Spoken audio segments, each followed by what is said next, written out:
ان کو صحیح عقیدے کی طرف بلائیں، ایک اللہ کی عبادت کی طرف بلائیں، نہ ہی کہ ان کے ساتھ دشمنی کریں، مار پیٹ زور زبردستی، بالکل نہیں۔ اللہ نے قرآن میں کہا لا اکراہ فی الدین، دین میں کوئی زور زبردستی نہیں۔ اور کیوں زبردستی ہوگی دین میں؟ کیوں؟ تمہاری بھلائی کے لیے، آپ کی بھلائی کے لیے ہم آپ کو اسلام کی طرف بلا رہے ہیں، دشمنی کیوں؟ آپ نہیں آؤ گے، آپ کا نقصان ہوگا، مت آؤ، کوئی جبر نہیں ہے، کیونکہ تمہاری بھلائی کے لیے تم کو دعوت دی جا رہی ہے، اپنی بھلائی کے لیے نہیں، تمہاری بھلائی کے لیے دعوت دی جا رہی۔ تمہیں اگر سمجھ میں آتا ہے تو آؤ، نہیں سمجھ میں آتا مت آؤ۔ لا اکراہ فی الدین، دین میں کوئی زور زبردستی بالکل نہیں ہے۔ آگے بڑھتے ہیں۔ جب نوح علیہ السلام نے اپنی قوم کو اس انداز سے دعوت دی، بہت ہی پیارے انداز سے دعوت دی، تو ان کی قوم کا جواب کیا تھا وہ بھی آپ دیکھ لیں کہ انہوں نے کیا جواب دیا۔ سورہ ہود آیت 27 میں اللہ نے نقل کیا کہ ان کی قوم نے کہا نراک اتبعک الا الذین هم اراذلنا بادی الرأی وما نرى لكم علینا من فضل بل نظنکم کاذبین۔ کیا کہا انہوں نے کہ اے نوح، تم کس پیغام کی بات کرتے ہو، کس میسج کی بات کرتے ہو، کس حق کی بات کرتے ہو، کس دین کی بات کرتے ہو؟ کہا کہ ہم تو یہ دیکھ رہے ہیں کہ تمہاری پیروی کرنے والے، تمہاری بات ماننے والے کون لوگ ہیں؟ ہم اراذلنا، ہمارے بیچ میں رہنے والے جو سب سے نیچ لوگ ہیں وہ تمہارے پیچھے جا رہے ہیں۔ ہم کیسے تمہاری بات مان لیں؟ تمہاری بات میں کوئی دم ہوتا تو بڑے بڑے لوگ تمہارے ساتھ ہوتے، یہ تو تمہارے ساتھ چھوٹے موٹے لوگ جا رہے ہیں اور بادی الرائے، بغیر سوچے سمجھے جا رہے ہیں۔ یعنی ان لوگوں نے عقل بھی استعمال نہیں کی، تمہارے ساتھ ہو لیے اور ان کو غور و فکر کا سلیقہ نہیں ہے، ایسے ہی ہو لیے تمہارے ساتھ۔ اور وما نرى لكم علینا من فضل، اور ہم نہیں سمجھتے کہ ہم پر تم کو کوئی فوقیت حاصل ہے، تمہارا درجہ ہم سے کچھ بڑا ہے۔ تو قوم والوں نے یہ کہا، اور یہی اہل باطل کا شعار ہوتا ہے۔ وہ سامنے والوں کو کیا کہتے ہیں کہ تم حقیر ہو، نیچ ہو، اور اسی طرح سے بے وقوف ہو، اور اسی طرح سے تم ہم سے بڑھ کر نہیں ہو۔ تو جب بھی حق کو ٹھکرایا جاتا ہے اور حق سے روگردانی کوئی کرتا ہے تو اس کا دماغ ایسے ہی سوچتا ہے، اس کی زبان یہی ہوتی ہے، اس کی حالت یہی ہوتی ہے کہ وہ اہل حق کو کیا سمجھتا ہے؟ نیچ سمجھتا ہے، اہل حق کو بیوقوف سمجھتا ہے، اور اہل حق کے بارے میں برداشت نہیں کر سکتا کہ یہ ہم سے بہتر کیسے ہو جائے۔ تو یہ قوم نوح کے لوگوں نے کیا سوچا کہ اگر ہم یہ مان لیں کہ بھائی غلطی تھی، اس کا مطلب تم ہم سے بہتر ہو گئے، ہم کو سکھانے آ گئے۔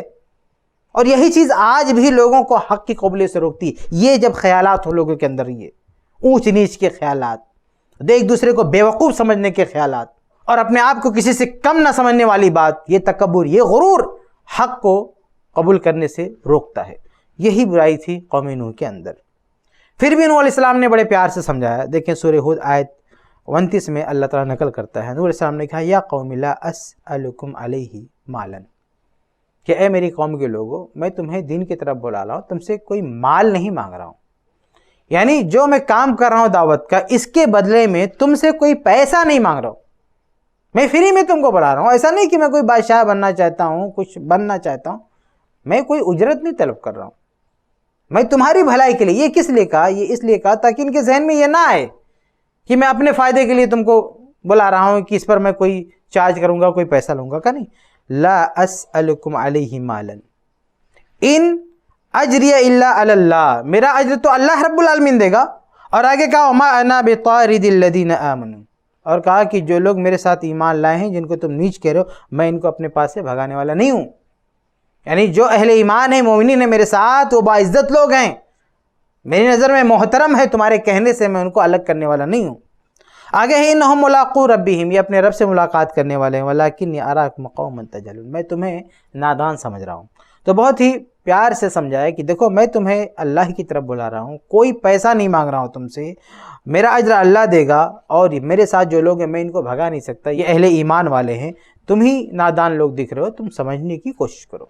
اور آگے ہے وَلَا أَقُولُ لَكُمْ عِنْدِي خَزَائِنُ اللَّهِ، اور میں تم سے یہ نہیں کہتا کہ میرے پاس اللہ کے خزانے ہیں، وَلَا أَعْلَمُ الْغَيْبَ، اور نہ میں غیب جانتا ہوں، وَلَا أَقُولُ إِنِّي مَلَكٌ، نہ میں تم سے یہ کہتا ہوں کہ میں کوئی فرشتہ ہوں، وَلَا أَقُولُ لِلَّذِينَ تَزْدَرِي أَعْيُنُكُمْ لَن يُؤْتِيَهُمُ اللَّهُ خَيْرًا، اور جن لوگوں کو تمہاری آنکھیں برداشت نہیں کر پاتی، جن کو تم حقیر سمجھتے ہو، چھوٹا سمجھتے ہو، یعنی میرے ساتھ جو لوگ ہیں، میں نہیں کہہ سکتا کہ ان کو اللہ اجر نہیں دے گا۔ اللہ اعلم بما فی انفسہم، ان کے دلوں میں کیا اللہ بہتر جانتا ہے، تمہارے کہنے سے میں ان کو اجر سے، ثواب سے محروم نہیں کر سکتا، انی اذا لمن الظالمین، اگر میں ایسا کر دوں تو میں ظالم لوگوں میں سے ہو جاؤں گا۔ تو اس طرح سے نوح علیہ السلام نے اپنی قوم کے پاس توحید کی دعوت پیش کی۔ جب انہوں نے توحید کی دعوت پیش کی تو بہت ہی واضح انداز میں کہا کہ دیکھو میں تمہارے ساتھ خیر خواہی کرنے والا ہوں، میں تمہارا کوئی دشمن نہیں ہوں، میں کچھ ایسی باتیں جانتا ہوں، ایسی حقیقتیں جانتا ہوں جن سے تم واقف نہیں ہو، اس لیے میں تم کو بتا رہا ہوں، تم کو نصیحت کر رہا ہوں۔ لیکن اس کے جواب میں ان لوگوں نے جو کچھ کہا وہی کہا جو اہل باطل ہمیشہ سے کہتے آ رہے ہیں کہ تم کیسے آدمی، تمہارے ساتھ نیچ لوگ ہیں، بے وقوف لوگ ہیں، اور تم ہم سے افضل بننا چاہتے ہو، یہ وہ بہت ساری باتیں کہیں۔ لیکن نوح علیہ السلام نے بہت ہی پیارے انداز سے ان کو سمجھانے کی کوشش کیا، یہ سمجھاتے رہے، بہت انہوں نے محنت کی۔ نوح علیہ السلام کی بات کچھ لوگوں نے مانا بھی، لیکن وہ بہت کم تھے، لیکن اکثریت نے ان کی بات نہیں مانی۔ اس کے بعد کیا ہوا، نوح علیہ السلام کی قوم کا انجام کیا ہوا، وہ انشاءاللہ ہم اگلے حصے میں دیکھیں گے۔ اللہ تعالی ہم سب کو حق بات کہنے اور اس پر عمل کی توفیق عطا فرمائے، آمین یا رب العالمین۔